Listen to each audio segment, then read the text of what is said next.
Դերեկ Պրինսի ծառայությունը ներկայացնում է Փափագել նրա հայտնությանը։ Ինչու պետք է մենք փափագենք։ Դերեկ Պրինս։ Ես ուզում եմ ձեզ հետ կիսվել մի թեմայով, որը դարձել է շատ կարևոր ինձ համար։ Դա մի բան է, որ Աստված դրեց իմ սրտի մեջ անցած տարվա երկրորդ կեսին, եւ այն մնացել է իմ մտքում, դարձել է խորհելու թեմա, Սուրբ գրքի ուսումնասիրության թեմա եւ ինձ մղել է լուրջ ինքնաքննության։ Ես ուզում եմ դա կիսվել ձեզ հետ այս երեկո եւ հույս ունեմ, որ այս թեման ձեզ համար նույնքան գործ կանի, որքան արել է ինձ համար։ Թեմայի վերնագիրը նույնն է, ինչ այն տեղեկագրերից մեկի վերնագիրը, որը ես ձեզ ցույց տվեցի։ Փափագել նրա հայտնությանը։ Ես կուզենայի անդրադառնալ սկզբնական հատվածին, 2 Տիմոթեոս 4 գլխի 6-ից 8 համարներին։ Սրանք այն վերջին խոսքերից են, որ Պողոսը գրել է։ Այդ ժամանակ նա բանտում էր։ Հավանաբար արդեն դատապարտվել էր Կայսր Ներոնի կողմից եւ մահվան էր դատապարտվել։ Կամ գուցե դեռ չէր դատապարտվել, բայց սպասում էր դատավարության եւ մահվան դատավճռի։ Դուք պետք է իմանաք, որ Կայսր Ներոնը հավանաբար ամենաանաստված, ամենաանարդար կառավարիչներից մեկն էր մարդկության պատմության մեջ։ Լիովին անաստված եւ անարդար մարդ։ Մենք ավելի լավ կհասկանանք Պողոսի խոսքերը այդ իրավիճակի լույսի ներքո, եւ նա ասում է. «Քանի որ ես արդեն հեղում եմ իմ արյունը եւ իմ մեկնելու ժամանակը հասել է»։ Այս երեկո ես կարդում էի հունարեն տեքստը եւ իմ ուշադրությունը գրավեց այն, որ մեկնել բառից ավելի ճիշտ բառը կլինի ազատվել։ Մեկնելն այնքան էլ հստակ իմաստ չի փոխանցում, դա կարող է լինել լավ հեռացում կամ վատ հեռացում։ Բայց ազատվել բառը ցույց է տալիս, որ Պողոսը որոշ իմաստով սպասում էր այս ազատությանն այն մարմնից, որի մեջ նա այդքան տարիներ հավատարմորեն ծառայել էր Տիրոջը։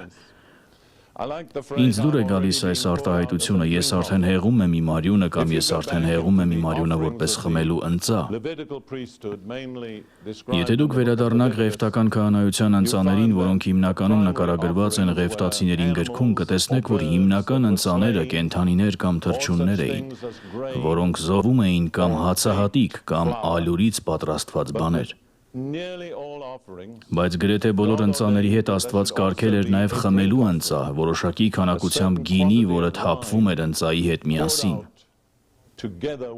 Հենց դա է նկատի ունենում Պողոսը, նա խոսում է իր մասին, որպես իր կյանքի, նույնիսկ իր կյանքի արյան թափվելու, կնքելու համար այն ընծան, որ նա բերում էր Աստծուն իր ծառայության պտուղներից։ Ես ուզում եմ առաջարկել ձեզ, որ իրականում շատ քիչ ընծաներ կան, որոնք ինչ-որ նշանակություն ունեն կամ ընդունելի են Աստծուն, եթե դրանք ուղեկցված չեն որպես կյանք հեղված լինելու տեսքով։ Կարծում եմ, եթե դուք վերլուծեք այն ծառայությունները, որոնք իսկապես փոխել են աշխարհը եւ օրհնել մարդկանց, կտեսնեք, որ դրանցից յուրաքանչյուրում ինչ-որ մեկը պետք է իր կյանքը հեղեր։ Պարտադիր չէ որպես նահատակ, բայց ինքնազոհ նվիրումով, մինչև այն աստիճան, որ դա նման լինի այս թափված խմելու ընծային։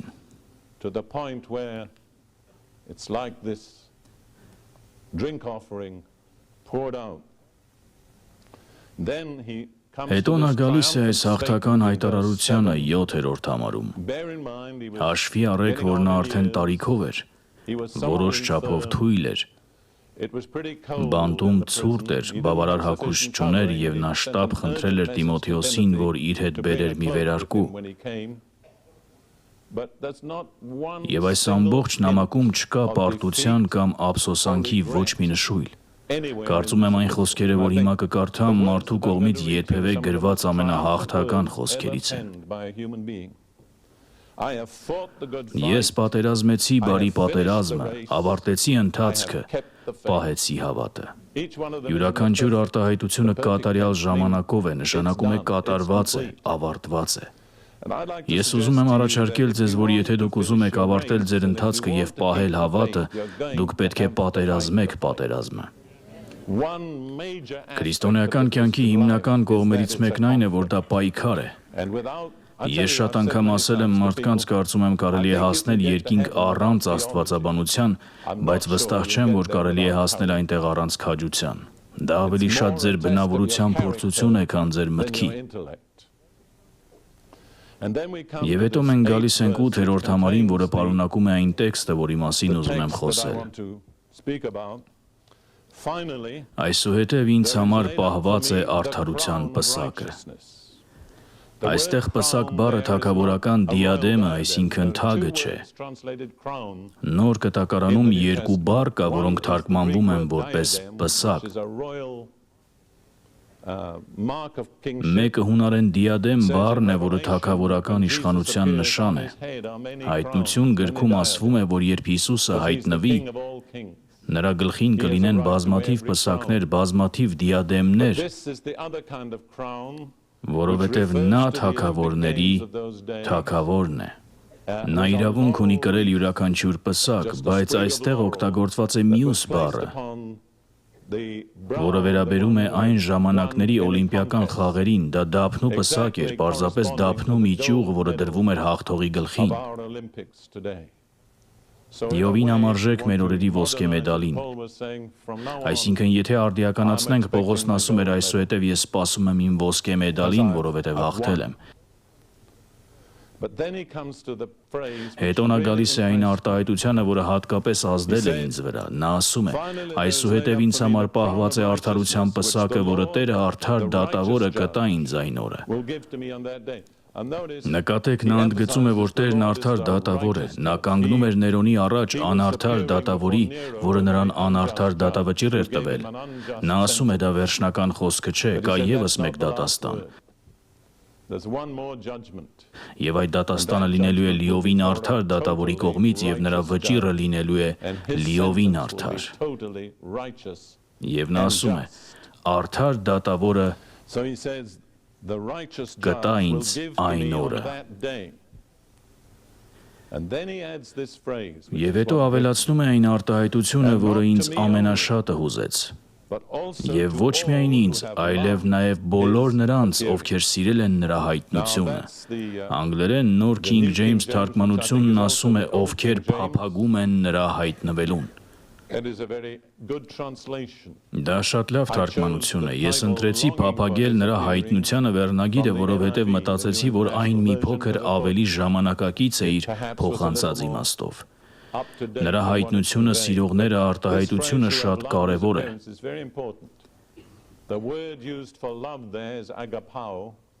Այստեղ օգտագործված սիրել բառը հունարեն ագապաո բառն է, որը ուժեղ բառ է, խորը, ինտենսիվ սիրո համար, եւ այն կատարյալ ժամանակով է եւ նկարագրում է կայուն հաստատված վերաբերմունք։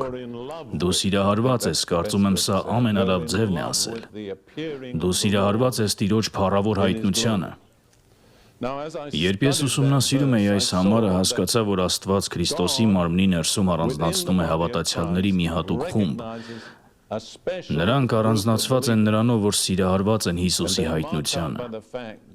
Եվ այդ հատուկ հավատացյալների համար Աստված ունի հատուկ պատիվ՝ արդարության պսակը։ Այն չի տրվելու բոլոր հավատացյալներին, այլ նրանց, ովքեր այս կյանքում ջերմ սիրով սիրել են Տեր Հիսուսի հայտնությունը, կամ ովքեր ցանկացել են նրա հայտնությունը։ Երբ խորհում էի այս խոսքերի վրա, ինքս ինձ հարց տվեցի։ Ես նույն հարցը կտամ նաև ձեզ։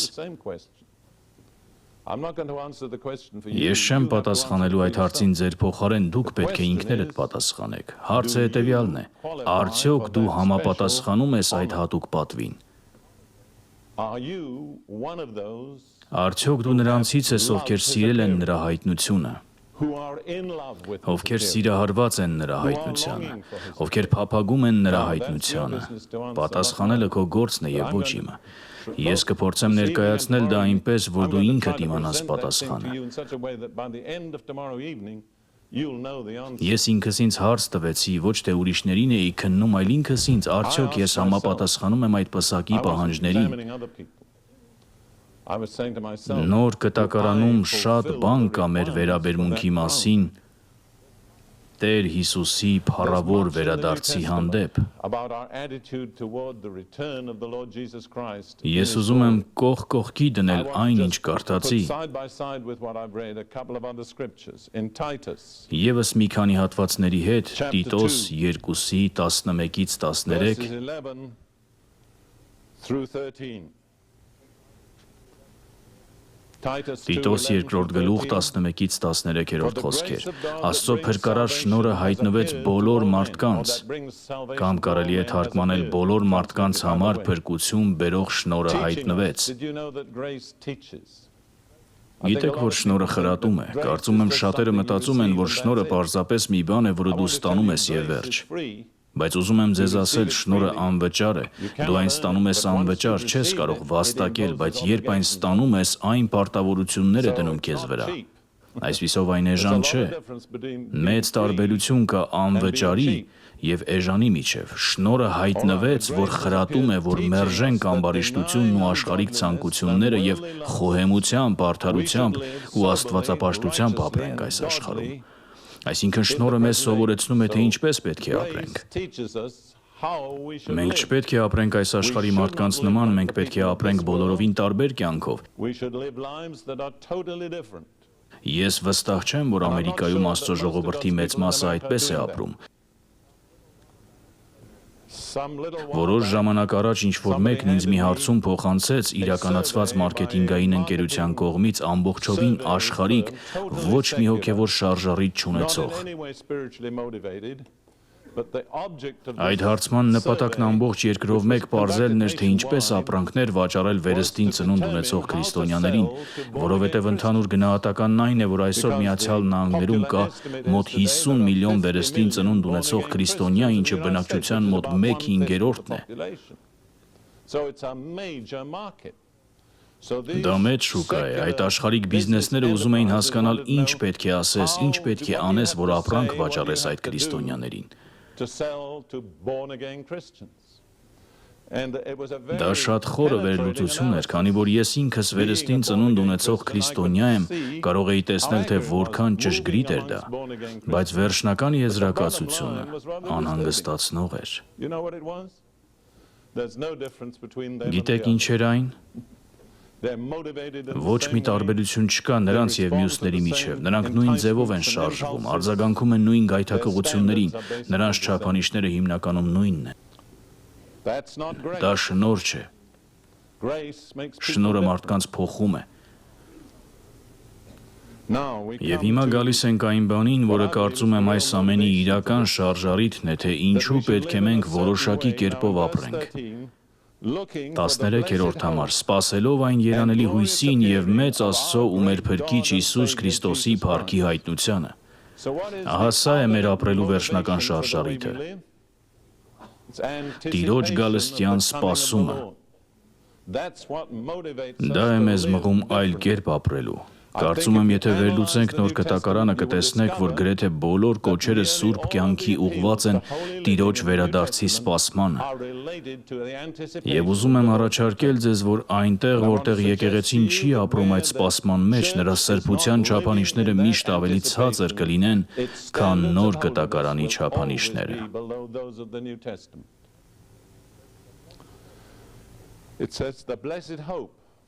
Այստեղ ասվում է երանելի հույս։ Այսօր ես զգում եմ, որ այստեղ բավականին շատ մարդիկ կան, ովքեր կարելի է ասել հույս չունեն։ Ես ուզում եմ առաջարկել ձեզ, որ գուցե ձեր հուսահատությունը նրանից է, որ դուք նայում եք միայն ժամանակավոր բաներին։ Դուք կարող եք ունենալ տնտեսական խնդիրներ, կարող եք ունենալ ընտանեկան խնդիրներ։ Երբ դուք նայում եք կյանքին հորիզոնական ուղղությամբ, դուք շատ բան չեք տեսնում, որի վրա կարելի է հույս դնել։ Ձեր խնդիրն այն է, որ դուք սխալ ուղղությամբ եք նայում։ Հեռանկարը մութ է, բայց վերև նայելը պայծառ։ Ոչ մի քրիստոնյա չպետք է լինի հուսահատ։ Միայն դարձի չեկածներն են, որ պետք է հուսահատ լինեն։ Բայց եթե մեր աչքերը սխալ ուղղությամբ են նայում եւ եթե մենք ապրում ենք ինչպես աշխարհը, մենք կրելու ենք աշխարհի խնդիրները։ Հուսահատությունը մեր սերնդի հիմնական խնդիրներից մեկն է այսօր։ Նկատեք, որ Պողոսն այստեղ Հիսուսին կոչում է մեծ Աստված եւ մեր փրկիչ, դա կարեւոր է։ Հիսուսն Աստված է։ Եթե դու պատրաստ չես նրան Աստված կոչել, ես կասկածում եմ, արդյոք դու իրավունք ունես նրան փրկիչ կոչել։ Որովհետեւ Եսայան ասել է. Աստված դարձավ իմ փրկությունը։ Ես ուզում եմ ասել ձեզ, Աստծուց բացի ոչ ոք չի կարող փրկել ձեզ։ Եկեղեցին չի կարող փրկել ձեզ, օրենքը չի կարող փրկել ձեզ, բարոյականությունը չի կարող փրկել ձեզ։ Միայն Աստված է Հիսուսի անձի մեջ, որ կփրկի ձեզ։ Այժմ նայենք Եբրայեցիներին 9-րդ գլխի 27-ից 28 համարները։ Եբրայեցիներին 9-րդ գլուխ 27-ից 28 համարներ, գլխի վերջին երկու հատվածները։ Եվ ինչպես որ մարդկանց համար սահմանված է մեկ անգամ մեռնել եւ դրանից հետո դատաստանը։ Հիշեք, այս երկու հանդիպումները դուք անպայման ունենալու եք։ Դուք կարող եք խախտել ձեր բոլոր երկրային հանդիպումները, բայց այս երկուսը ոչ։ Առաջինը մահը եւ երկրորդը Աստծո դատաստանի առաջ կանգնելը։ Այսպիսով դուք պետք է ապրեք այս երկու հանդիպումների լույսի ներքո։ Նույնպես էլ Քրիստոսը շատերի մեղքերը վերցնելու համար մեկ անգամ զոհաբերվեց, իսկ երկրորդ անգամ կհայտնվի առանց մեղքի իրեն սպասողների փրկության համար։ Ում համար է նա հայտնվելու։ Նրանց համար, ովքեր ինչ են անում, ջանասիրաբար իրեն են սպասում։ Դու այդ կատեգորիայում ես։ Դա ինքդ պետք է որոշես։ Այժմ այս երեկոյի մնացած մասում ես ձեզ կներկայացնեմ մի քանի աստվածաշնչյան պատճառներ, թե ինչու բոլոր քրիստոնյաները պետք է փափագեն Քրիստոսի հայտնությունը։ Ես ունեմ 4 հիմնական պատճառ։ Առաջինի հետ կապված կարծում եմ ձեզանից որոշները կզարմանան։ Հույս ունեմ, որ կկարողանամ դրա համար ամուր աստվածաշնչյան հիմք տալ։ Առաջին պատճառը այն է, որ Քրիստոսի հայտնությունը կբերի մեր անձնական փրկության լրիվ իրականացումը։ Այսինքն մեր ֆիզիկական մարմնի փոխակերպումը։ Մեր փրկությունն ամբողջական չէ, մինչև մենք չստանանք մեր հարության մարմինը, որը նման է նրա մարմնին։ Հիմա ես ուզում եմ կարդալ Փիլիպպեցիներին 3-րդ գլխից։ Ես շատ եմ ազդվել Պողոսի մոտիվացիայից այս գլխում։ Կարծում եմ, եթե դուք այն կարդաք բաց մտքով, այն ձեզ կտա ձեր փրկության նոր տեսանկյուն։ Տեսեք, փրկության վերջը պարզապես մեռնելն ու փառքի մեջ գնալը չէ, դա վերջը չէ։ Դա մի փուլ է, շատ կարևոր փուլ, բայց վերջը չէ։ Կա դրանից այն կողմ մի բան։ Պողոսն ասում է Փիլիպպեցիներին 3:8-ում. Եվ ամեն ինչն էլ վնաս եմ համարում իմ Տեր Հիսուս Քրիստոսին գերազանց ճանաչելու համեմատ, նրա համար զրկվեցի ամեն ինչից,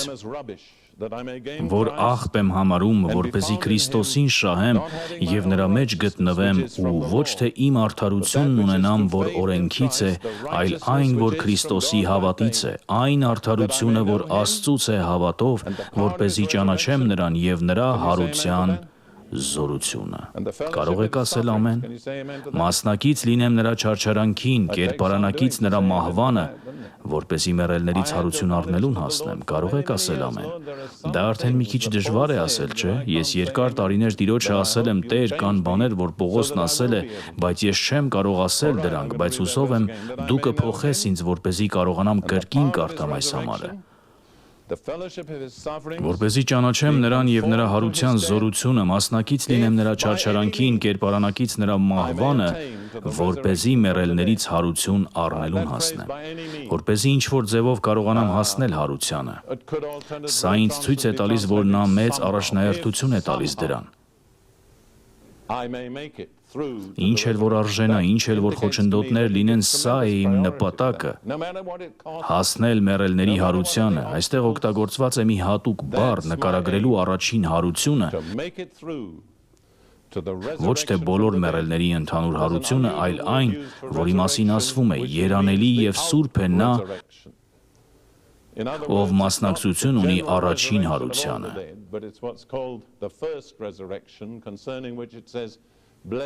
Եվ Պողոսը շարունակում է հստակ ցույց տալով, որ այդ պահին դեռ չի հասել դրան։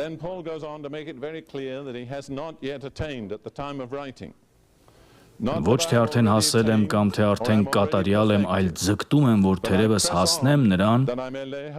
ինչով Քրիստոս Հիսուսի կողմից բռնվեցի։ Տեսնում եք, Պողոսը նպատակ ուներ իր կյանքում։ Ինձ ոչինչ այնքան չի տխրեցնում, որքան հանդիպել քրիստոնյաների, որոնք նպատակ չունեն, պարզապես ընթանում են կյանքի հոսանքներով։ Պողոսն ուներ հստակ, դրական, կոնկրետ նպատակ։ Նա իր նպատակը միավորեց Տիրոջ նպատակի հետ իր կյանքի համար։ Աստվածաշունչն ասում է, ով անում է Աստծո կամքը, հավիտյան մնում է։ Երբ դու Աստծո կամքը դարձնում ես քոնը, դու դառնում ես անխորտակելի, անսասան և անպարտելի։ Հիմա անցնենք գլխի վերջը, որտեղ Պողոսը բացատրում է և ասում, թե ինչումն է սրա կարևորությունը։ Փիլիպպեցիների 3-րդ գլուխ 20-ից 21 համարները։ Բայց մեր բնակությունը երկնքում է։ Մենք ապրում ենք երկրի վրա, բայց մեր քաղաքացիությունը երկնքում է։ Սա կարևոր է հասկանալ։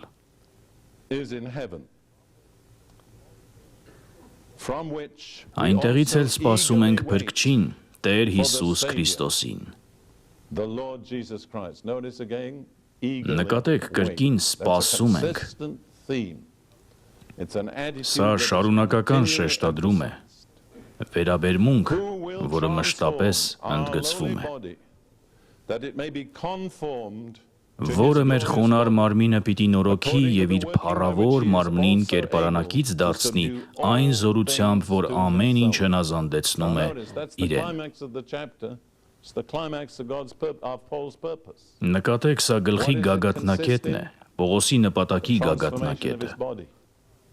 Ինչ է դա։ Մարմնի փոխակերպումը։ Նա ասում է, հիմա ես խոնարհության կամ նվաստացուցիչ մարմնում եմ։ Բայց ես սպասում եմ ժամանակի, երբ կունենամ փառքի մարմին նման Տեր Հիսուսի մարմնին։ Դու կարող ես հարուստ լինել, ուժեղ լինել, առողջ լինել։ Բայց ես քեզ հիշեցնում եմ, դու ապրում ես նվաստացուցիչ մարմնում, որը մարդու անկման արդյունքն է։ Դա դրսևորվում է շատ ձևերով։ Դուք կանայք կարող եք օգտագործել ամենալավ օծանելիքները և ձեզ շատ հաճելի տեսք տալ։ Փառք Աստծուն դրա համար, բայց եթե դուք վազեք, տաքանաք, դուք կսկսեք քրտնել։ Դա ձեր նվաստացման մի փոքր նշան է։ Կամ մենք կարող ենք մեզ թույլ տալ ուտել լավագույն ռեստորաններում և ընտրել ամենալավ կերակուրները։ Բայց գիտեք ինչ է լինելու, մենք բոլորս պետք է գնանք զուգարան, դա մեր նվաստացման մշտական հիշեցումն է։ Հասկանում եք, ինչու ենք նվաստացած, որովհետև ապստամբեցինք մեր Արարչի դեմ և հիմա ապրում ենք մի մարմնում, որը մշտապես հիշեցնում է այդ փաստը։ Մենք լինելու ենք այս մարմնում մինչև մեռնենք կամ մինչև Հիսուսը գա, բայց դա մեր վերջնական վիճակը չէ։ Փառք Աստծուն։ Մենք ստանալու ենք նոր մարմին և դա լինելու է փառավոր մարմին։ Մենք ազատվելու ենք մեր նվաստացումից և մտնելու ենք Տիրոջ փառքի մեջ։ Դա է այն, ինչ Պողոսը ասում է, որ նա ձգտում է։ Նա պարզապես չի խոսում մեռնելու և Տիրոջ հետ լինելու մասին։ Նա արդեն նշել է Փիլիպպեցիների նախորդ գլխում այդ ամենը, բայց այստեղ նա գնում է ավելի առաջ, մինչև Տիրոջ հայտնությունը, հարությունը և հարության մարմինը։ Դա է մեր անձնական փրկության վերջնական լրացումը։ Կողոսացիներին 3-րդ գլուխ 3-ից 4 համարներում Պողոսն ասում է հավատացյալներին. Որովհետև դուք մեռաք, սա կարևոր է։ Հին King James թարգմանությունն ասում է դուք մեռած եք, բայց իրականում սա անցյալ ժամանակ է, պատմական փաստ։ Երբ մեռանք։ Երբ Հիսուսը մահացավ խաչի վրա, մեր հին մարդը նրա հետ խաչվեց։ Սա պատմական իրականություն է, սա ճիշտ է անկախ նրանից հավատում եք թե ոչ։ Բայց հավատալը մեծ տարբերություն կբերի ձեր կյանքում։ Պողոսն ասում է դուք մեռաք, եւ հետո ասում է որտեղ է ձեր կյանքը, եւ ձեր կյանքը ծածկված է Քրիստոսի հետ Աստծո մեջ։ Սա պետք է ձեզ ապահովության զգացում տա։ Եթե ձեր կյանքը թաքնված է Քրիստոսի հետ Աստծո մեջ, ապա չկա որևէ չարի ուժ, որը կարող է դիպչել այդ կյանքին։ Այն լիովին դուրս է չարի բոլոր ուժերի հասանելիությունից։ Եվ ձեր կյանքը ծածկված է Քրիստոսի հետ Աստծո մեջ, բայց երբ Քրիստոսը մեր կյանքը հայտնվի, թույլ տվեք մի պարզ միտք ասել, եթե դուք պայքարում եք տկարության կամ հիվանդության դեմ, Սուրբ գրքի ամենապարզ արտահայտությունները հաճախ ամենախորն են։ Ասվում է Քրիստոսը մեր կյանքն է։ Դրանից ավել ինչ կարող եք ուզել։ Այդ կյանքը ավելի մեծ է, քան յուրաքանչյուր խնդիր, ճնշում կամ հիվանդություն։ Ասենք միասին Քրիստոսը մեր կյանքն է։ Կրկնենք Քրիստոսը մեր կյանքն է։ Եվս մեկ անգամ Քրիստոսը մեր կյանքն է։ Եվ հիմա կարող ենք ասել փառք Տիրոջը։ Փառք Աստծուն։ Բայց երբ Քրիստոսը մեր կյանքը հայտնվի, սա նրա հայտնությունն է, որի մասին խոսում ենք, այն ժամանակ դուք էլ նրա հետ փառքով կհայտնվեք։ Այդ ժամանակ աշխարհը կտեսնի, թե ովքեր ենք մենք իրականում։ Հիմա աշխարհը չի հասկանում, թե ովքեր ենք մենք։ Մենք արդեն թագավորի զավակներ ենք, բայց նրանք դա չեն ճանաչում։ Բայց մի օր ամբողջ տիեզերքը կտեսնի, թե ովքեր ենք մենք իրականում։ Երբ Հիսուսը հայտնվի փառքով, մենք նրա հետ կհայտնվենք փառքով։ Այսպիսով բավարարվեք հիմա թաքնված լինելով։ Դա ապահով տեղ է։ Բարձրյալի ծածկոցի տակ բնակվողը չկա ավելի ապահով տեղ, քան Քրիստոսի մեջ թաքնված լինելը։ Մի ձգտեք միշտ երևալ։ Երբեմն դա մեր բաժինն է, բայց հավատացեք, դա ավելի դժվար է։ Բավարարվեք թաքնված լինելուց։ Կգա օր, երբ այլևս թաքնված չեք լինի։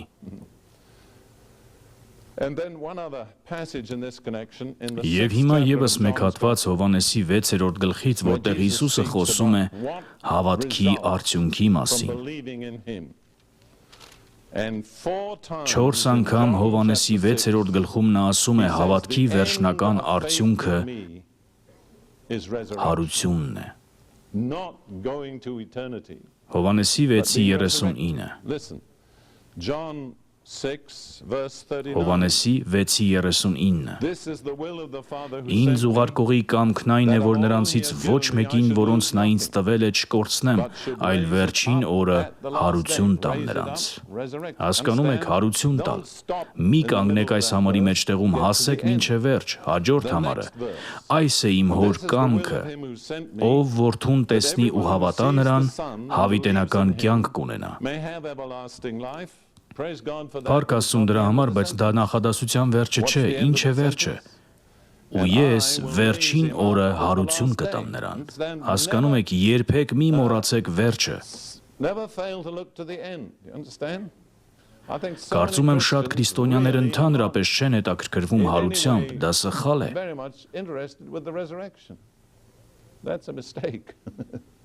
Հարությունն է գագաթնակետը, դա մեր անձնական փորձառության գագաթնակետն է։ Դա մարդկության պատմության գագաթնակետն է։ Աստված հետընթացի հեղինակ չէ։ Երբ այդ գագաթնակետը գա, դա իսկապես գագաթնակետ կլինի։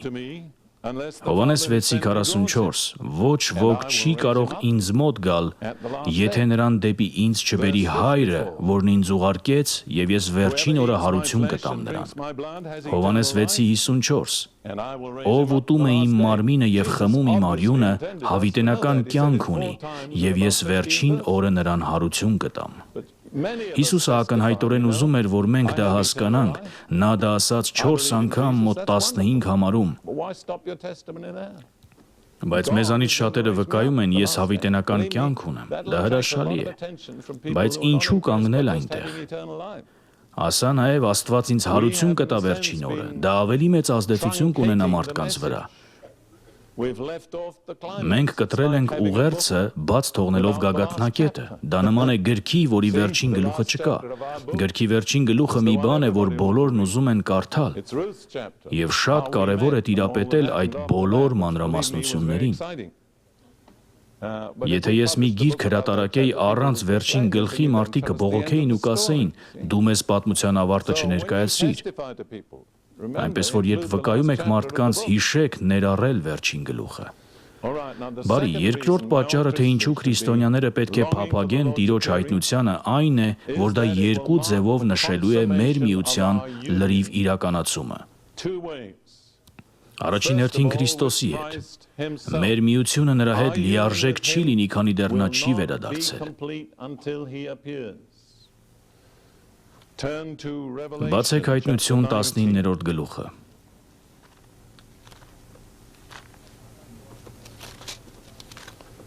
Ուզում եմ մի հարց տալ։ Չեք կարծում, որ Աստվածաշունչը ոգևորիչ գիրք է։ Ես մարդկանց ասում եմ, որ եթե դուք այն կարդալու ընթացքում անակնկալի չեք գալիս, ուրեմն դուք իրականում այն չեք էլ կարդացել։ Աստվածաշունչը զարմանահրաշ գիրք է։ Այն կրոնական գիրք չէ, հասկանում եք ինչ եմ ասում։ Կրոնը կանխատեսելի է, Սուրբ Հոգին ոչ։ Շատ լավ։ 6-ից 7 համարներ, սա մարդկային պատմության գագաթնակետն է։ Եվ լսեցի մի ձայն նման մեծ բազմության եւ առատ ջրերի, ինչպես ձայնը ուժեղ որոտի, որ ասում էր «Ալելույա», որովհետև թագավորեց ամենակալ Տերը, Աստված, ուրախանանք եւ ցնծանք ու փառք տանք նրան։ Թույլ տվեք հարցնել, ինչի համար է այս ամբողջ ուրախությունը։ Այն մեզ է վերաբերում։ Որովհետև գառան հարսանիքը հասավ եւ նրա կինը պատրաստեց ինքն իրեն։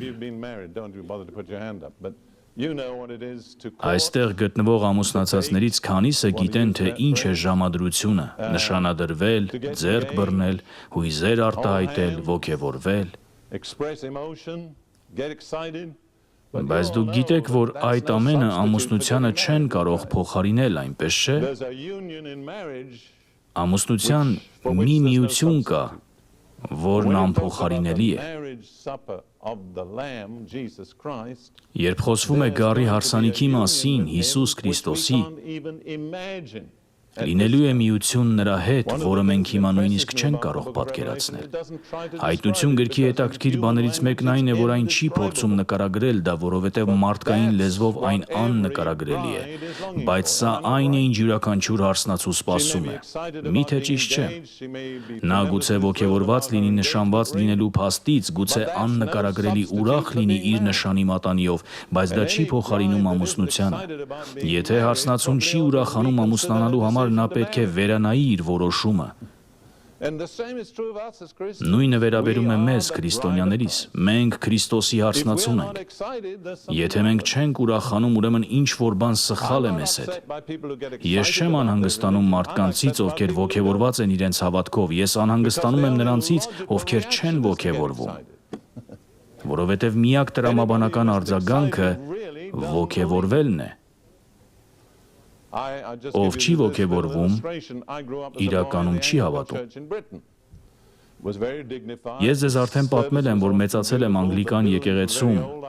Ամեն բան վեհաշուք էր, պատարակները հիասքանչ, շինությունները շատ հին, եւ ես չէի կարողանում հավատալ, որ կարելի է Աստծուն երկրպագել այն շենքերում, որոնք գոնե 400 տարվա պատմություն չունեն։ Եվ ես մտածում էի, որ ամեն բան այդ եկեղեցու հետ կապված հին է։ Ես գիտեի բոլոր աղոթքները, կարող էի կրկնել հիմնական դավանությունը, հավատամքը եւ նման բաները, եւ ես մտածում էի, որ դրանք հիասքանչ են, բայց ես նայում էի այն մարդկանց, որոնք դուրս էին գալիս եկեղեցուց, այդ գեղեցիկ խոսքերը կրկնած, բայց այնպիսի տեսք ու տպավորություն էին թողնում, որ կարծես չէին հավատում իրենց ասածներին։ Իմ պատանեկան քննողական միտքն ասում էր, որ եթե այդ կինը գցեր իր գեղեցիկ ժանյակազարդ գլխաշորը եւ ես վազեի նրա հետևից, բարձրացնեի նրա գլխի քողն ու ասեի՝ «Մադամ, դուք գցել եք ձեր գլխաշորը», նա դրանով շատ ավելի կոգևորվեր, քան այն բաներով, որ լսել էր պատարագի ժամանակ։ Միթե այդպես չէ, մարդիկ մտածում էին, որ դու պետք է եկեղեցուց դուրս գաս պատկառելի տեսքով, բայց ես կարծում եմ, որ դու եկեղեցուց պետք է դուրս գաս շատ երջանիկ տեսքով։ Եվ եթե դուք ապրում եք եւ ծափ տալիս, ես ոչ մի առարկություն չունեմ դրա դեմ, ես անկեղծ եմ, կատակ չեմ անում։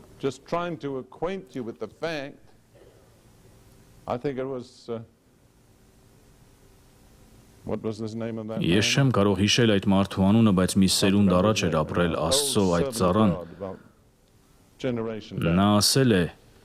եկեղեցու ջերմաստիճանն այնքան ցածր է նորմայից, որ երբ մեկը նորմալ ջերմություն է արտահայտում, մենք մտածում ենք, որ նա բարձր ջերմություն ունի։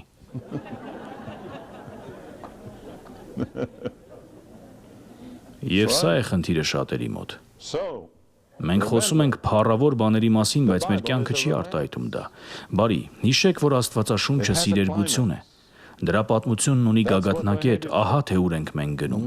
Որևէ բան դրան չի կարող փոխարինել։ Եվ Տիրոջ գալուստը ոչ միայն խորհրդանշելու է մեր միությունը նրա հետ, այլև դա խորհրդանշելու է մեր միությունը միմյանց հետ։ Եթե դուք մի պահ անդրադառնաք առաջին Թեսաղոնիկեցիներին 4-րդ գլխին,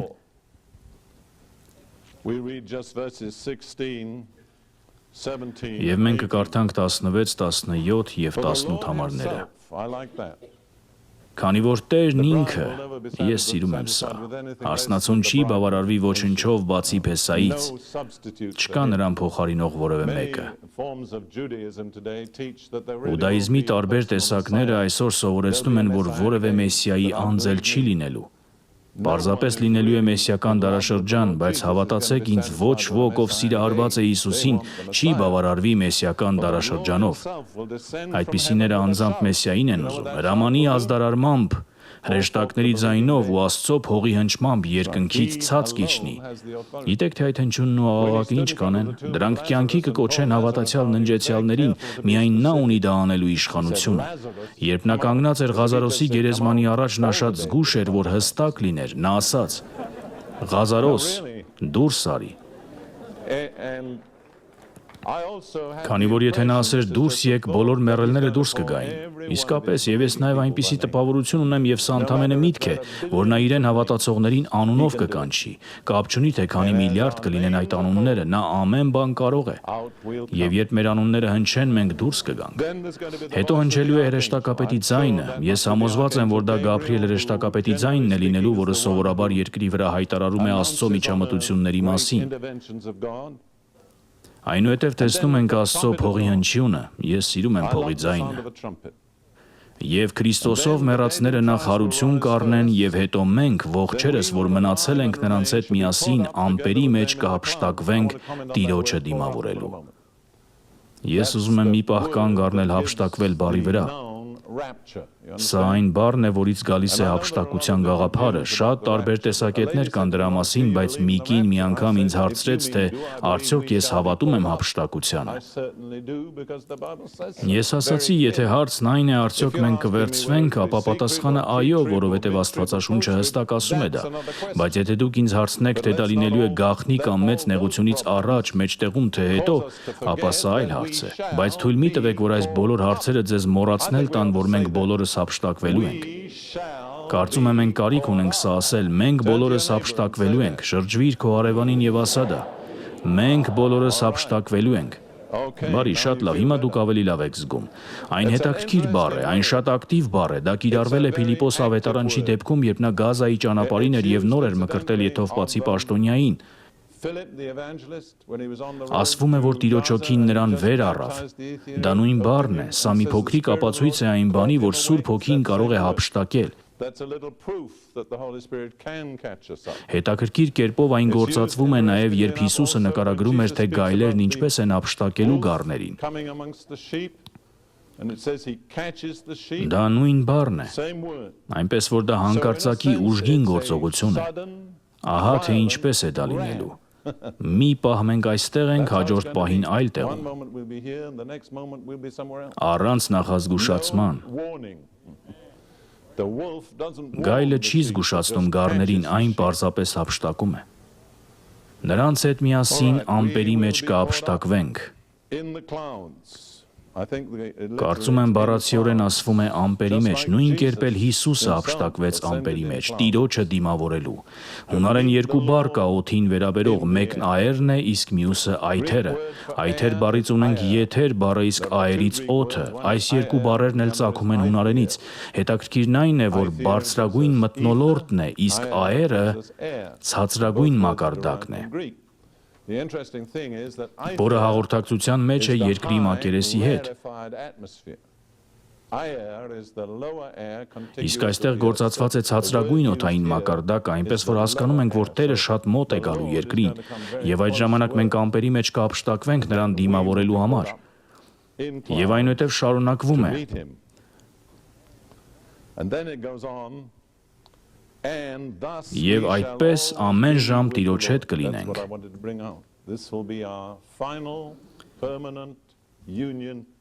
Հենց սա եմ ուզում նշել, սա կլինի մեր վերջնական հարատև միությունը Տիրոջ և միմյանց հետ։ Այլևս բաժանում չի լինելու դրանից հետո, դա մի միություն է, որը մենք մեր սահմանափակ կարողություններով չենք կարող ունենալ։ Բարի, շարունակենք։ Երրորդ պատճառը, թե ինչու քրիստոնյաները պետք է ցանկանան նրա գալուստը, այն է, որ սա է միակ հույսը տառապող մարդկության համար։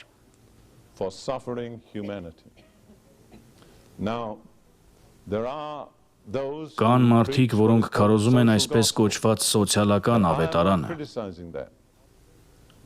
Ես դա չեմ քննադատում, ես հավատում եմ, որ քրիստոնյաները պարտականություն ունեն նույնացնել իրենց տառապողների և հալածյալների հետ։ Եվ մենք պետք է ամեն բան անենք մեր ուժերի ներածին չափով օգնելու նրանց։ Հակոբոսն ասում է, որ Աստծո առաջ ճշմարիտ կրոնը որբերին և այրիներին այցելելն է։ Սա անտեսված է մեր օրերի եկեղեցիների մեջ։ Մենք գրեթե ամեն բանի համար հանձնաժողովներ ունենք բացի որբերի և այրիների համար։ Եվ Հակոբոսն ասում է, որ մեր կրոնն իրական չէ, եթե հոգ չենք տանում նրանց մասին, ովքեր մեր օգնության կարիքն ունեն։ Ես շատ ուժեղ հավատում եմ դրան։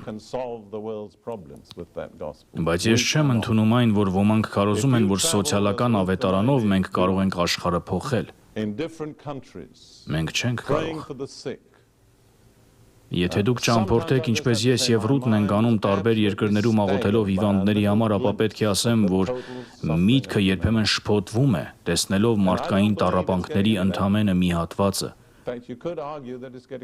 Եվ ես չեմ հավատում, որ վիճակը կլավանա, ավելին կասեմ, որ վիճակն ավելի է վատթարանալու։ Ժամանակակից բժշկությունը հրաշքներ է արել, բայց քանիսներին է այսօր հասանելի ժամանակակից բժշկությունը։ Գիտեք, որ Ամերիկայի Միացյալ Նահանգների բնակչությունը երկրագնդի ողջ բնակչության ընդամենը 7%-ն է կազմում։ Մի դատեք աշխարհի դրությունը Ամերիկայում ձեր տեսածով, ասում են, որ ամեն տարի 10 միլիոն մարդ է մահանում սովից, և դրանց մեծ մասը փոքր երեխաներ են։ Եթե դուք տեսնեիք աշխարհի իրական վիճակը, պատերազմներ, սով, հիվանդություններ, անարդարություն, դաժանություն, հիվանդություններ, ատելություն, ես իրոք չեմ հավատում, որ մեր ուղեղը ի վիճակի է կրել դրանց ծանրությունը։ Ես պարզ կերպով հավատում եմ, որ երբ Տերը գա և հաստատի իր թագավորությունը, նա կխափանի պատերազմը, ճնշումը, սովը, հիվանդությունը, ատելությունը և մնացած բոլոր չարիքները։ Ես հավատում եմ, որ անգամ հիմա մենք պարտականություն ունենք ի ցույց դնելու նրա գթառատությունը, բայց եկեք չմտածենք, որ մենք որպես եկեղեցի մեզանով կարող ենք լուծել մարդկության ամբողջական կարիքները։ Ես չեմ հավատում, որ մենք դա կանենք։ Ավելին, ես չեմ հավատում, որ մարդկության մեծ մասը պատրաստ է, որ իրենց խնդիրները լուծեն, հենց սա է բուն խնդիրը։ Եթե մարդը պատրաստ չէ ապաշխարել Աստծո դեմ ունեցած իր ըմբոստությունից, նա դրանով իրեն փակում է Աստծո ողորմություններից։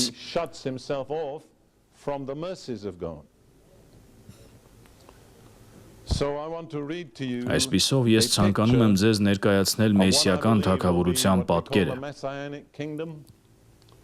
Ոմանք գործածում են հազարամյակ բառը, որը նորմալ է։ Միլենիում կամ հազարամյակ բառը նշանակում է 1000 տարի։ Անձամբ համոզված եմ, որ լինելու է հազարամյա թագավորություն։ Հայտնություն 20-րդ գլխում 6 անգամ է խոսվում այդ մասին, այնպես որ ես չգիտեմ, թե Աստված քանի անգամ պետք է ասի, որ մեկը հավատա դրան։ Բայց եթե դու չես հավատում, դա քո իրավունքն է։ Իսկ թե ինչպես կմեկնաբանես այս խոսքերը, դա էլ քո խնդիրն է։ Դիտարկենք Սաղմոս 72-ը։ Սա թագավորի որդու աղոթքն է։ Թագավորը հավանաբար Դավիթն էր, իսկ որդին Սողոմոնը։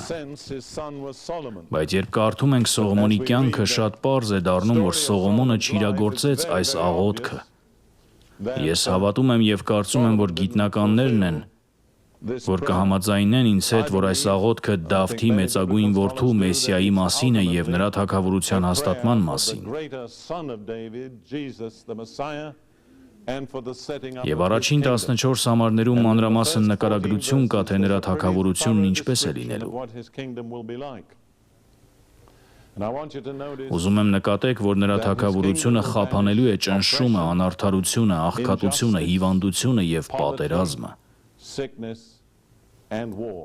Եվ ուզում եմ, որ ուշադրություն դարձնեք Աստծո հոգատարությանը տառապյալների և ճնշվածների հանդեպ։ Ես չեմ կարծում, որ մեզանից շատերը որևէ հստակ պատկերացում ունեն, թե Աստված որքան է ատում բռնությունը։ Ահա այս խոսքերը. «Քո իրավունքները թագավորին տուր և քո արդարությունը թագավորի որդուն, նա արդարությամբ պիտի դատի քո ժողովրդին և քո խեղճերին իրավունքով կամ էլ ճնշվածներին, լեռները խաղաղություն պիտի բուսցնեն ժողովրդի համար և բլուրները լցվեն արդարությամբ»։ Ես չեմ հավատում, որ հնարավոր է խաղաղություն որևէ այլ կերպ բացի արդարությունից։ Շատ է խոսվում խաղաղության համար աղոթելու մասին, ինչը իմ կարծիքով բավականին ոչ իրական է։ Բոլորը ցանկանում են խաղաղություն, բայց քանիսն են ուզում արդարություն։ Ես չեմ հավատում, որ մենք կարող ենք ունենալ խաղաղություն առանց արդարության։ 4-րդ խոսք. Նա պիտի տա ժողովրդի աղքատների իրավունքը, խեղճերի որդիներին պիտի փրկի և պիտի ջարդի զրկողներին։ Նմաններն այսօր աշխարհում միլիոններ ու միլիոններ են։ Միայն Մեխիկո քաղաքում հավանաբար առնվազն 5 միլիոն կարիքավորների երեխաներ։ Եվ պիտի ջարդի զրկողներին։ Սա ինձ դուր է գալիս։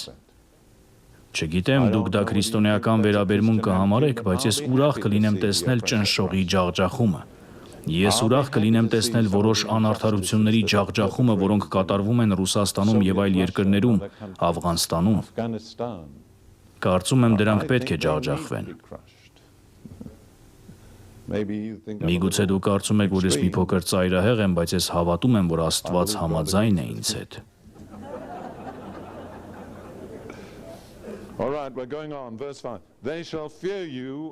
Շարունակենք 5-րդ համար. Քեզնից պիտի վախենան, քանի կա արեգակը և լուսնի առջև ազգից մինչև ազգ։ Սա հավիտենական թագավորություն է, ոչ թե ժամանակավոր թագավորություն։ Պիտի ցած գա ինչպես անձրևը հնձած խոտի վրա, ինչպես շաղը, որ ոռոգում է երկիրը։ Ինչ գեղեցիկ պատկեր է։ Ուշադրություն դարձրեք, նա պիտի ցած գա, նա գալիս է վերևից, նրա օրերին արդարը պիտի ծաղկի և մեծ խաղաղություն պիտի լինի, մինչև այլևս լուսին էլ չլինի։ Ծովից մինչև ծով նա պիտի տիրի և Եփրատ գետից մինչև երկրի ծայրերը, նրա առջև պիտի խոնարհվեն անապատում բնակվողները և նրա թշնամիները փոշի պիտի լինեն։ Թարսիսի և կղզիների թագավորներն ընծա պիտի մատուցեն, պարգևներ պիտի բերեն Շաբայի և Սաբայի թագավորները թագավորները, բոլոր թագավորները պիտի երկրպագեն նրան, բոլոր ազգերը պիտի ծառայեն նրան։ Ահա թե ինչու է Աստված օրհնում, նա պիտի փրկի խեղճին, որ աղաղակում է եւ աղքատին, որ օգնական չունի, նա պիտի խեղճա տկարին եւ խեղճին եւ պիտի ազատի խեղճերի անձերը, նրանց անձերը պիտի փրկի նենգությունից եւ բռնությունից եւ նրանց արյունը լինի պատվական իր առաջ։ Նա հաշիվ է պահանջելու մարդկությունից անարդար արյունահեղության համար։ Հայտնություն գրքում ասվում է, որ երկիրը պիտի տա իր մեռելներին եւ նրանց, ովքեր սպանվել էին։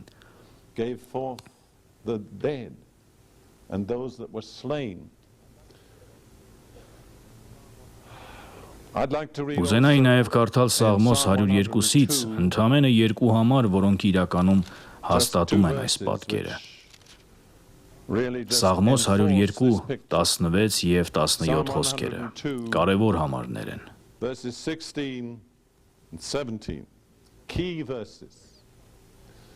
16 համար, քանզի Տերը պիտի շինի Սիոնը, շինի ժամանակակից լեզվով վերականգնի և իր փառքով պիտի երևա, սա շատ հստակ է։ Նա պիտի հայտնվի իր փառքով, հին թարգմանությունն ասում է, երբ Տերը պիտի շինի Սիոնը, նա պիտի հայտնվի իր փառքով, այսինքն Տերը պիտի հայտնվի իր ժողովրդի վերականգնման ժամանակաշրջանում։ Այս դարում մենք ապրել ենք այդ ժամանակաշրջանում, դա սկսվեց հենց այս դարի սկզբում։ Աստված երկրի վրա ունի երկու ուխտի ժողովուրդ՝ եկեղեցին և Իսրայելը։ Եթե նայեք վերջին 90 տարիների պատմությանը, կտեսնեք, որ եղել է Աստծո այս երկու ուխտի ժողովուրդների վերականգնման զուգահեռ գործընթաց։ Տերը չէր կարող վերադառնալ, մինչև որ չվերականգնվեր Սիոնը։ Գիրքն ասում է, երբ նա վերականգնի Սիոնը, այն ժամանակ պիտի հայտնվի իր փառքով։ Ուշադրություն դարձրեք հաջորդ համարին։ Նա ուշադրություն է դարձնում խեղճերի աղոթքին և չի անարգում նրանց աղոթքը։ Տիրոջ գալուստը իր փառքով նպատակներից մեկը կլինի արդարացնել աղքատներին և նրանց, ովքեր անարդարացիորեն ճնշվել և հալածվել են։ Ես մի փորձառություն ունեցա, որը շատ կենդանի է իմ հիշողության մեջ։ Ինչպես ձեզանից շատերը գիտեն, Ռութը և ես տարվա մոտ կեսը ապրում ենք Երուսաղեմում։ Այն վայրերից մեկը, ուր մենք սիրում ենք ժամանակ առ ժամանակ գնալ, կոչվում է Արևմտյան պատ կամ Լացի պատ, տաճարի տարածքի արևմտյան հիմնապատը, որը երկրի վրա ամենասուրբ տեղն է հրեաների համար։ Նրանք այնտեղ կանոնավոր գնում են կարդալու իրենց աղոթագրքերը, ծառայություններ անցկացնելու և իրենց աղոթքները ներկայացնելու համար։ Նրանք իրենց աղոթքները գրում են փոքր թղթերի վրա, ինչպես մենք կանեինք եկեղեցական ծառայության ժամանակ, բայց դրանք ընծայի պարկի մեջ դնելու փոխարեն գնում են և խցկում են քարերի ճեղքերի մեջ։ Այսպիսով, երբ այնտեղ եք լինում, տեսնում եք բառացիորեն հազարավոր փոքր թղթեր, որոնք խցկված են քարերի ճեղքերի մեջ։ Մի օր ես այնտեղ էի, քամոտ օր էր և քամին այդ թղթերից շատերը դուրս էր հանում ճեղքերից և դրանք թռչում էին քարե հատակի վրա վեր ու վար։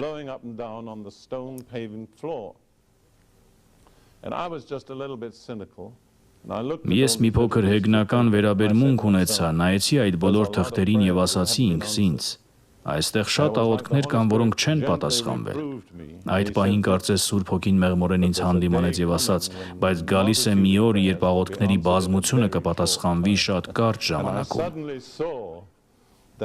Ես հանկարծ տեսա, որ Տիրոջ գալուստը ի թիվս այլ բաների պատասխան է հուսահատների, աղքատների և տառապյալների աղաղակին, ովքեր իրականում քիչ կամ ընդհանրապես այլ հույս չունեն։ Այս աշխարհի համակարգը շատ բան չի անում նրանց համար։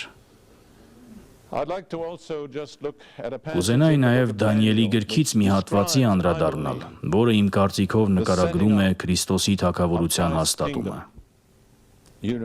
Դուք հավանաբար հիշում եք, որ Դանիել 2-րդ գլխում Նաբուգոդոնոսոր թագավորը երազ տեսավ։ Նրա խնդիրն այն էր, որ չէր հիշում իր երազը։ Նա կանչեց իր մոգերին, գուշակներին, իմաստուններին և քաղդեացիներին և ասաց. «Լսեք, ես խնդիր ունեմ։ Ես երազ եմ տեսել, բայց չեմ հիշում այն, բայց ուզում եմ, որ դուք ասեք դրա բացատրությունը։ Նրանք ասացին, դա արդար չէ, ոչ մի թագավոր երբևէ նման բան չի պահանջել որևէ քաղդեացուց, մոգից կամ աստղագուշակից։ Նրանք ասացին, դու ասա երազը և մենք ասենք բացատրությունը։ Նա պատասխանեց, ես գիտեմ, որ դուք պարզապես ժամանակ եք շահում, բայց եթե չկարողանաք ասել երազը, բոլորդ պիտի մահապատժի ենթարկվեք։ Այլ դատավճիռ չկար։ Այսպես իմաստունների մեջ էր նաև Դանիելը։ Մահապատժի իրականացնող խմբի ղեկավարը եկավ, որպեսզի Դանիելին տաներ մահապատժի։ Նա ասաց, ինչու այսքան շտապ։ Նրանք պատասխանեցին, թագավորը երազ է տեսել և ոչ ոք չի կարող ասել, թե ինչ երազ էր, ուստի բոլորը պետք է մահապատժի ենթարկվեն։ Դանիելը ասաց, մի փոքր ժամանակ տվեք ինձ, որովհետև երկնքում կա Աստված, ով կարող է պատասխանել դրան։ Եվ նա ասաց իր երեք ընկերներին, Անանիային, Միսայելին և Ազարիային, աղոթեք եղբայրներ։ Կարծում եմ նրանք շատ ջերմեռանդ գիշեր անցկացրին աղոթքի մեջ և Աստված նրան պատասխան տվեց։ Նա կարողացավ ասել Նաբուգոդոնոսորին, թե ինչ էր նա երազել, սա մեծ հրաշք էր, զարմանալի բան։ Նա ասաց, քո երազում դու տեսար մի մեծ արձան, շատ բարձր և տպավորիչ, նրա գլուխը ոսկուց էր, նրա կուրծքն ու ձեռքերը արծաթից, նրա փորը և ազդրերը պղնձից։ Նրա սրունքները երկաթից, իսկ նրա ոտքերը մասամբ երկաթից և մասամբ կավից։ Քո երազում դու տեսար նաև մի բան, որ եկավ և ամբողջությամբ ջարդեց այդ արձանը։ Նկարագիրը շատ ուժեղ էր։ Այնուհետև Դանիելը մեկնաբանեց երազը և Աստվածաշնչի մեկնաբանների մեծ մասի ստանդարտ բացատրությունն այն է, որ դրանք 4 հաջորդական հեթանոսական կայսրություններն էին, որոնք պետք է իշխեին Երուսաղեմի երկրի և Իսրայելի ժողովրդի վրա։ Նա ասաց Նաբուգոդոնոսորին, դու ես ոսկու գլուխը, դա Բաբելոնն է։ Բաբելոնից հետո եկավ արծաթի կուրծքն ու ձեռքերը, որը Պարսկաստանն էր։ Դրանից հետո եկավ պղնձի փորը և ազդրերը, որը Ալեքսանդր Մեծն էր և նրա ստեղծած հունական կայսրությունը։ Դրանից հետո եկավ երկաթի կայսրությունը, որը անկասկած Հռոմն էր։ Իսկ հետո գիտեք, ոտքերի վերաբերյալ շատ բանավեճ կա, բայց ինձ համար շատ հստակ է, որ ոտքերը պետք է վերաբերվեն աշխարհի ավարտին, որովհետև հենց ոտքերի վրա է արձանը կործանվում։ Շատ մեկնաբաններ կարծում են, որ Եվրոպայում կլինի 10 թագավորությունների միություն, 10 թագավորներ, որոնք համապատասխանում են ոտքի 10 մատներին։ Սա ենթադրություն է։ Կարծում եմ, դա տրամաբանական ենթադրություն է, բայց չեմ ասում, որ դա հաստատ ճիշտ է։ Չեմ ուզում այդ թեմայի շուրջ խորանալ, բայց ուզում եմ կարդալ այն հատվածը, որտեղ խոսվում է Աստծո թագավորության ազդեցության մասին այս հեթանոսական թագավորությունների վրա։ Իդեպ, եթե կարծում եք, որ Աստված հումորի զգացում ունի, ապա սա հենց այդպիսի օրինակ է։ Սրանք պատմության 4 մեծ կայսրություններն են, որոնք մարդու աչքին շատ հզոր ու տպավորիչ էին, բայց Աստված իր հեգնական ձևով դրանք ներկայացրեց երազի մեջ։ Առաջինը ոչ մի իրականություն, պարզապես երազ։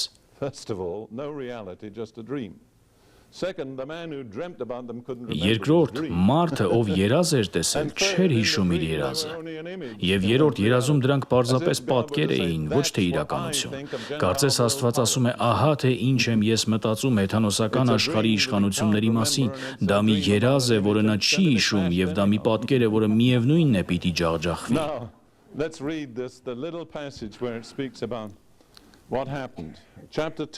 Կարդանք այս հատվածը, որտեղ նկարագրվում է, թե ինչ տեղի ունեցավ։ Գլուխ 2, 31 խոսք։ Սա Դանիելի մեկնաբանության մի մասն է։ Դու, ով թագավոր, տեսնում էիր ահա մի մեծ արձան։ Այդ արձանը հսկայական էր և իր գերազանց պայծառությամբ կանգնած քո առաջ, նրա տեսքն ահավոր էր։ Այս արձանի գլուխը մաքուր ոսկուց էր։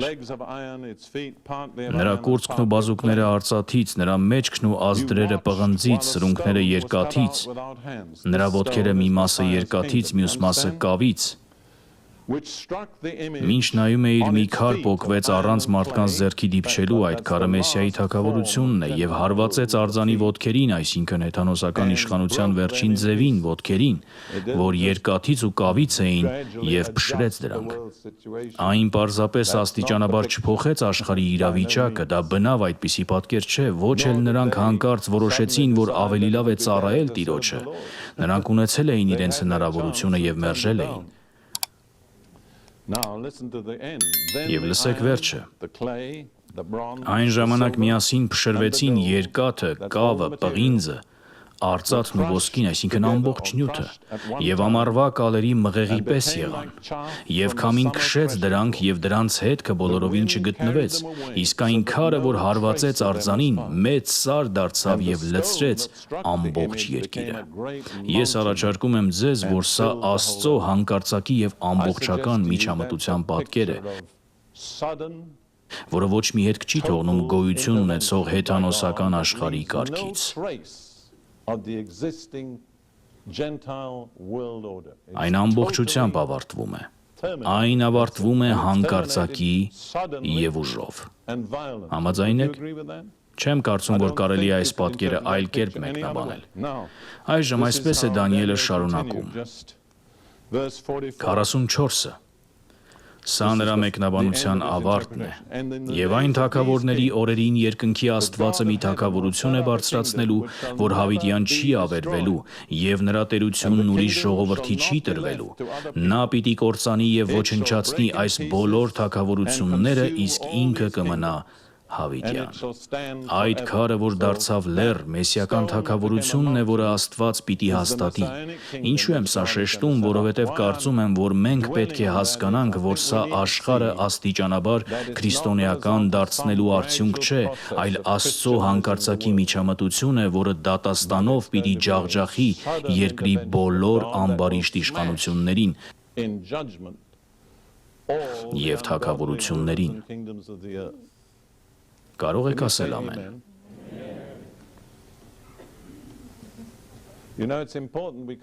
Գիտեք, կարևոր է, որ մենք համաձայնվենք Աստծո դատաստանի հետ։ Դա նրան չի փոխի, բայց մեզ օգնում է։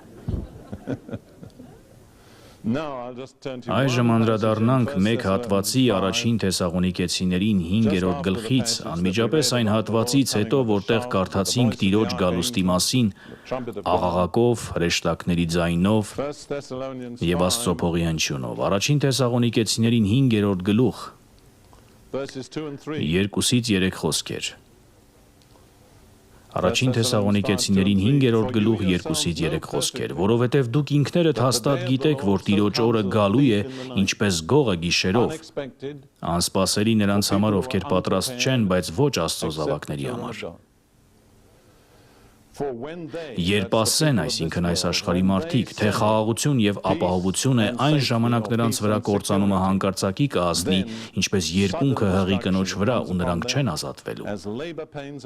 Երբ աշխարհը մտածում է, որ արդեն ամեն ինչ լավ է կարգավորել, առանց Աստծո որևէ անհարմար միջամտության կամ առանց նրա արդար պահանջներին ենթարկվելու կամ նրա որդուն Հիսուս Քրիստոսին պատվելու պարտականության,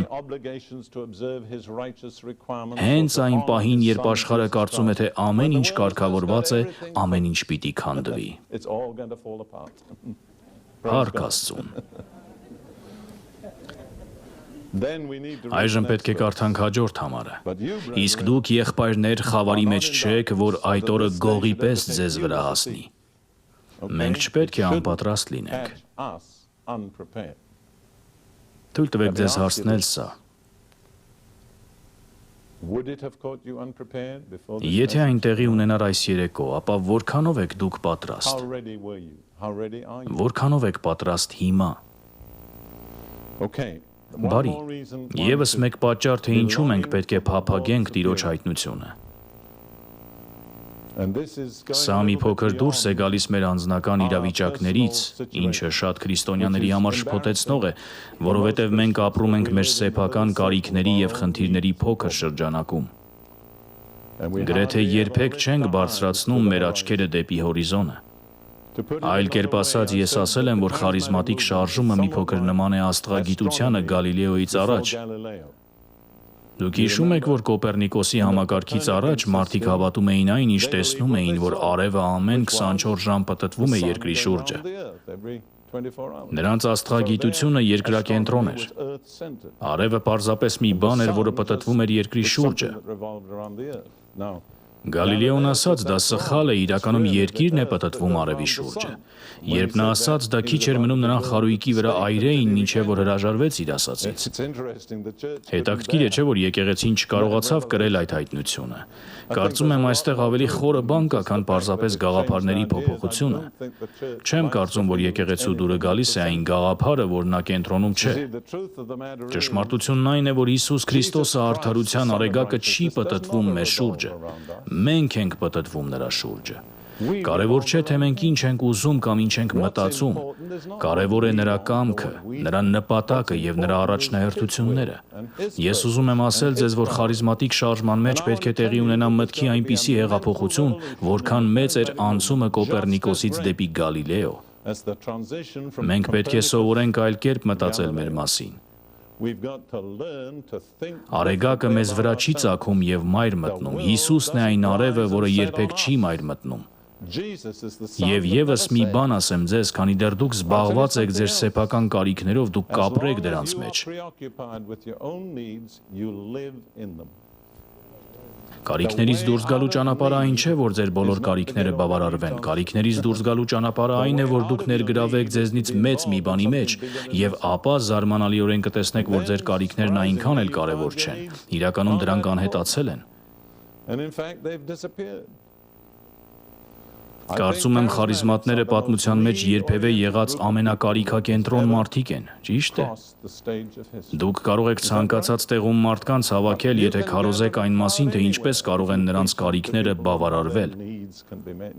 Կարող եք ասել, դուք կարող եք բժշկվել, կարող եք բարգավաճել, կարող եք ունենալ այն ամենը, ինչ ուզում եք եւ ավելին։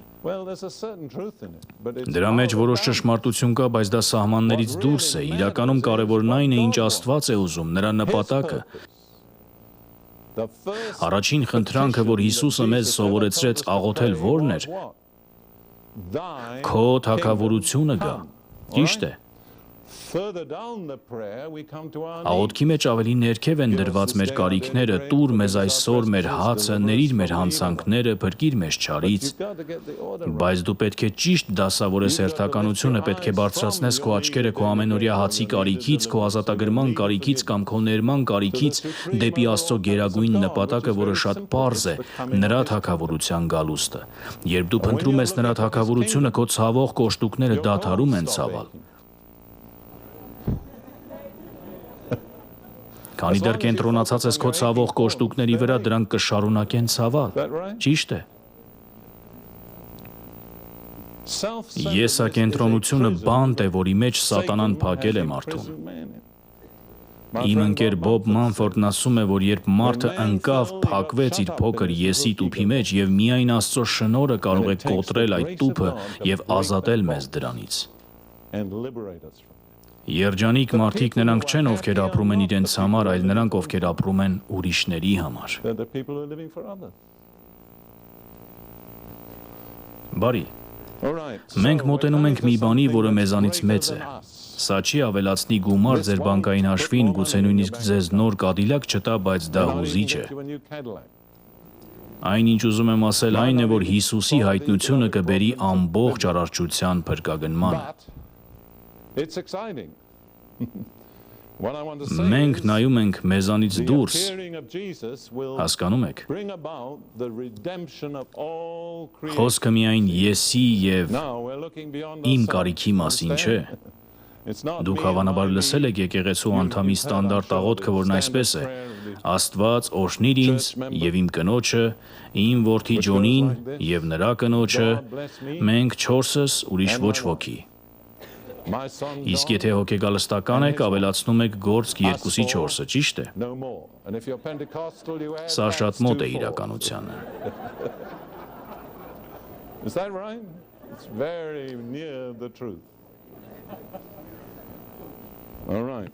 Շատ լավ։ Եկեք անդրադառնանք Հռոմեացիների 8-րդ գլխին, որը իրականում Սուրբ Հոգով առաջնորդվող կյանքի պատկերն է։ Հռոմեացիներին 8-րդ գլուխ։ Ուզում եմ ձեր ուշադրությունը հրավիրել մի բանի վրա, եւ եթե այս թեմայի մեջ խորանամ, դուրս չեմ գա, ուստի պետք է զգույշ լինեմ։ Կա մի դուռ դեպի Հռոմեացիների 8-րդ գլուխը։ Դուք չեք կարող ապրել հոգով լեցուն կյանքը, եթե չանցնեք այդ դռնով, եւ այդ դուռը տրամաբանորեն առաջին համարն է։ Ինչ է ասում առաջին համարը։ Ուրեմն հիմա ոչ մի դատապարտություն չկա, քանի դեռ դու ապրում ես դատապարտության տակ, դու չես կարող ապրել Հռոմեացիների 8-րդ գլխում։ Հռոմեացիների նախորդ 7 գլուխները նախատեսված են վերացնելու դատապարտության բոլոր հնարավոր աղբյուրները նրանց համար, ովքեր հավատում են Հիսուսին, բայց պետք է անցնես դրանց միջով, որպեսզի հասնես 8-րդ գլխին։ Մենք ենթադրենք, որ բոլորս արդեն 8-րդ գլխում ենք։ Սկսենք կարդալ 18-րդ համարից։ Կարծում եմ, որ այս ժամանակի չարչարանքներն արժանի չեն համեմատվելու այն գալիք փառքի հետ, որ հայտնվելու է մեր մեջ։ Ակնհայտ է, որ Պողոսը առանց տառապանքի փորձառության չէր գրել։ Եթե կարդաք այն ամենը, ինչ նա գրել էր, մեզանից ոչ ոք չի ապրել նրա նման փորձառություններ, նա ասում է, որ դա արժանի չէ։ Նա ասում է, որ արժանի չէ համեմատվել այն փառքի հետ, որը պիտի հայտնվի մեր մեջ։ Որովհետև ստեղծագործությունը անհամբերությամբ ակնկալում է Աստծո որդիների հայտնությանը։ Ովքեր են Աստծո որդիները։ Մենք, հենց մենք։ Այսինքն ամբողջ ստեղծագործությունը սպասում է, որ եկեղեցին վերջապես իրեն հավաքի։ Դա մի քիչ անհարմար է, չէ՞, հատկապես երբ մտածում ես, թե որքան հեռու ենք դրանից։ Բարի 20-րդ համար, քանի որ ստեղծագործությունը ունայնությանը հնազանդվեց ոչ իր կամքով, այլ նրա, ով հնազանդեցրեց այն հույսով։ Երբ կարդում եք ունայնություն կամ անիմաստություն, դա ձեզ պետք է հիշեցնի հատկապես ժողովողի գիրքը, հիշում եք, ինչպես է այն սկսվում, ունայնություն ունայնությանց, ասում է ժողովողը, ամեն բան ունայն է։ Այդ առաջին համարում ունայնություն բառը 5 անգամ է հանդիպում։ Եթե ճիշտ եմ հիշում, այդ բառը ժողովողի գրքում հանդիպում է 27 անգամ։ Ինչու՞։ Որովհետև նա զբաղվում էր միայն այն բաներով, որոնք արևի տակ են։ Տեսանելի, ժամանակավոր, նյութական աշխարհում։ Թեև նա իր ժամանակի ամենահարուստ եւ ամենաիմաստուն մարդն էր, վերջում ամեն ինչ ունայնություն էր։ Ժամանակավոր բաների մեջ չկա մշտական պատասխան կամ բավարարվածություն։ Եթե որևէ մեկը կարող էր բավարարված լինել, դա Սողոմոնն էր, բայց նա ասաց ամեն ինչ ունայնություն է։ Այս արտահայտությունը պարզապես մարդու սուբյեկտիվ փորձառություն չէ, այն իրականում համապատասխանում է ֆիզիկային։ Ջերմադինամիկայի երկրորդ օրենքը, էնտրոպիայի օրենքը, պարզ լեզվով ասում է, որ տիեզերքը գնալով ավելի ու ավելի քիչ կազմակերպված է դառնում։ Ավելի ու ավելի քիչ էներգիա է մնում օգտակար աշխատանքի համար։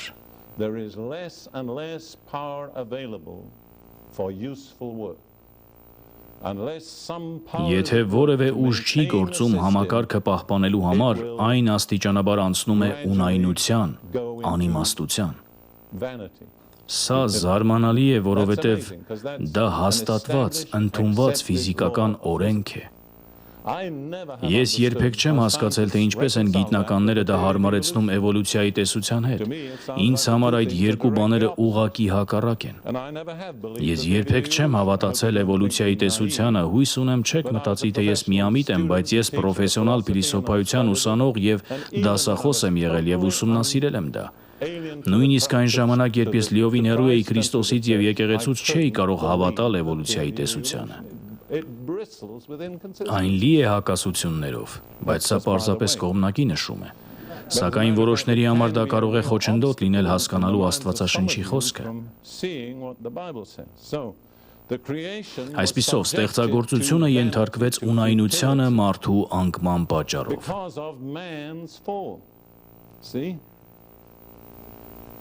Տերն ասաց Ադամին.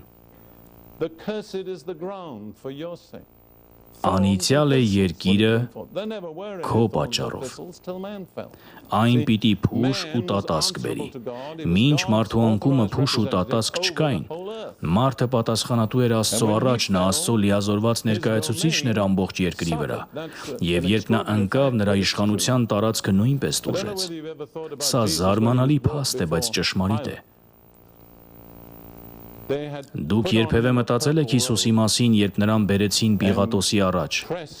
Նրա վրա գցել էին մանուշակագույն թիկնոց և փշե պսակ դրել գլխին։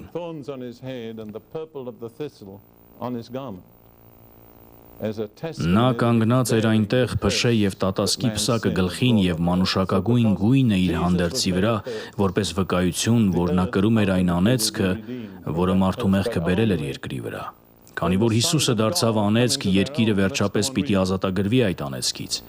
բայց միայն այն ժամանակ, երբ Աստծո որդիներն իրենց տեղը գրավեն։ Շարունակենք կարդալ 20-րդ և 21-րդ համարները։ Այն հույսով, որ ստեղծագործությունն ինքը ևս ապականության ծառայությունից կազատվի Աստծո որդիների փառքի ազատության մեջ մտնելու համար։ Երբ մենք մուտք գործենք փառքի մեջ, ստեղծագործությունը կազատագրվի։ Որովհետև գիտենք, խոսք 22, խնդիրն այն է, որ երբ Պողոսն ասում է մենք գիտենք, մեզանից շատերը իրականում չգիտեն։ Ինչպես նաև երբ ասում է եղբայրներ չեմ ուզում, որ անտեղյակ լինեք, կարող եք վստահ լինել, որ եկեղեցու մեծ մասը հենց անտեղյակ է։ Դա ցավալի է, բայց այդպես է։ Բարի, 22 խոսք, որովհետև գիտենք, կամ էլ հույս ունենք, որ գիտենք, որ ամբողջ ստեղծագործությունը մինչև հիմա հառաչում է ու ցավի մեջ է։ Սա զարմանալի հայտարարություն է, չէ՞։ Թույլ տվեք հարցնել անկեղծորեն, արդյոք դուք գիտակցում էիք դա մինչ այս պահը։ Հասկացել եք, որ մեր մեղքի պատճառով ամբողջ ստեղծագործությունը տառապում է։ Ամբողջ ստեղծագործությունը ծննդաբերության ցավերի մեջ է, նոր դար, մեսիական դար բերելու համար։ Լսում եք այդ հառաչանքը։ Պողոսը հաջորդ համարում ասում է, և ոչ միայն նա, այլ ինքներս էլ, որ հոգու երախայրիկն ունենք, սա պետք է վերաբերի խարիզմատիկներին և նաև ուրիշներին, թող չսահմանափակեմ միայն խարիզմատիկներով, մենք էլ մեր մեջ հառաչում ենք սպասելով որդեգրությանը, այսինքն մեր մարմնի փրկությանը։ Սա ճշմարիտ է քեզ համար, անհամբերությամբ սպասելով, նկատեք այս արտահայտությունը անգլերենում գրված է անհամբերությամբ սպասելով, մենք դա արդեն մի քանի անգամ տեսանք այսօր, դա միշտ նույն իրադարձության համար է, սպասելով որդեգրությանը, այսինքն մեր մարմնի փրկությանը։ Մենք վերադարձանք այնտեղ, որտեղից սկսեցինք, ինչ է նպատակը։ Մարմնի փրկագնումը, ոչ մի բան դրանից պակաս, երբ մեր մարմինները փրկագնվեն, երբ մենք մտնենք մեր փառքի մեջ, երբ ստանանք մեր հարության մարմինները, ամբողջ ստեղծագործությունը կզգա մի հզոր և փառավոր փոփոխություն։ Միթե սա հուզիչ չէ։ Եթե դու չես հուզվում, ուրեմն ինչ-որ բան սխալ է։ Չեմ ուզում քեզ քննադատել, բայց նման բանին չես կարող հավատալ առանց հուզվելու։ Այժմ ես ուզում եմ վերջում կարդալ Սաղմոսներից մի քանի հատված, որպեսզի ցույց տամ, որ եթե դու չես հուզվում կամ ոգևորվում, բնությունն է հուզվում։ Սկզբում Սաղմոս 96-ից, հետո Սաղմոս 98-ից։ Սաղմոս 96, 11-ից 13 խոսքեր։ Երկինքը թող ուրախ լինի և երկիրը ցնծա, ծովը թող գոռա իր լիությամբ։ Սա հզոր բան է, երբ ծովը սկսում է աղմկել։ Հիշում եք, Հիսուսն ասաց, որ իր վերադարձից առաջ նշաններից մեկը կլինի ծովի և ալիքների շառաչյունը, և մարդկանց սրտերը կնվաղեն վախից։ Այդ երկու հատվածները ուղղակիորեն կապված են։ Ծովը թող գոռա իր լիությամբ։ Դաշտն ուրախանա և այն ամենը, ինչ կա նրա մեջ, թող ցնծան անտառի բոլոր ծառերը Տիրոջ առաջ, որը գալիս է որպեսզի դատի երկիրը։ Նա աշխարհը պիտի դատի արդարությամբ և ժողովուրդներին իր ճշմարտությամբ։ Տեսնում եք, խնդիրների համար այլ լուծում չկա, բացի արդարությունից։ Անկախ նրանից դա մեր անձնական խնդիրներն են, մարդկության խնդիրները, թե երկրի խնդիրները։ Միակ լուծումը արդարությունն է և արդարությունը չի հաստատվի, մինչև Տերը չվերադառնա։ Կարծում եմ Սաղմոս 98-ը մի փոքր ավելի վառ է, 7-ից 9 համարները։ Սաղմոս 98, 7-ից 9։ Թող գոռան ծովը և նրա լիությունը։ Երբ կարդում եմ սա, կարծես բեմ եմ պատրաստում։ Թող գոռան ծովը և նրա լիությունը։ Քանի որ Աստված ասաց դա և ես կարող եմ հավատքով ասել։ Եթե դա միայն իմ մտքերը լինեին, ոչ մի ազդեցություն չէր ունենա։ Բայց ես կարծես թույլ եմ տալիս ծովին կատարել իր դերը։ Այդպես եմ կարդում Աստվածաշունչը։ Երբ աղոթում եմ, իմ աղոթքի մեծ մասն Աստծո խոսքը իրավիճակի մեջ արձակելն է։ Ես հայտարարում եմ այն, ինչ Աստված ասել է։ Օրինակ Իսրայելի և Մերձավոր Արևելքի իրավիճակի մասին մի հետաքրքիր խոսք ասում է. ամբարիշտության գավազանը չի մնա արդարներին հատկացված երկրի վրա։ Դրա մեջ շատ բան կա։ Չեմ ուզում հիմա մարգարեական ուսուցում տալ Մերձավոր Արևելքի մասին, բայց ամբարիշտության գավազանը չի մնա արդարներին տրված երկրի վրա։ Ես դա հռչակում եմ անտեսանելի աշխարհում։ Քանի որ ես դա ասում եմ հավատքով և դա Աստծո խոսքի մեջ է, նույն ազդեցությունն ունի կարծես Աստված ինքն ասաց։ Կարող եք դա ընդունել։ Հույս ունեմ դա ձեզ չափազանց հանդուգն չի թվում, բայց դա ճշմարտությունն է։ Երբ Աստծո հավատը հոսում է նրա խոսքի միջոցով, նշանակություն չունի նա ասաց, ես ասացի, թե դու ասացիր։ Ես հիմա սա կկարդամ իրական հավատքով։ Թող գոռան ծովը և նրա լիությունը, աշխարհը և նրա մեջ բնակվողները, գետերը թող ծափ տան։ Կարող եք պատկերացնել գետերը ծափահարելիս, ինչ գեղեցիկ է։ Ես պատկերացնում եմ գետերը հոսում են, քամին փչում է, փրփուրը բարձրանում է և գետերը ծափահարում են։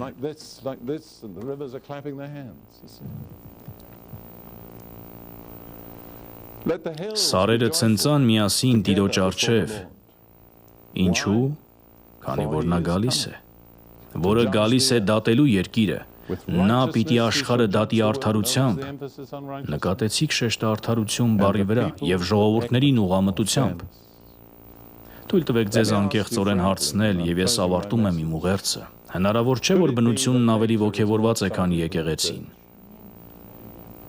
Սա բավականին ցավալի չէ։ Եթե դու չես հուզվում Տիրոջ գալստյան համար, դու շատ բան ես կորցնում։ Հավանաբար ապրում ես հավատքի այնպիսի մակարդակում, որը շատ ցածր է այն մակարդակից, որ Աստված ունի քեզ համար։ Հավանաբար անկեղծ ասած դու ապրում ես քո խնդիրների մակարդակում։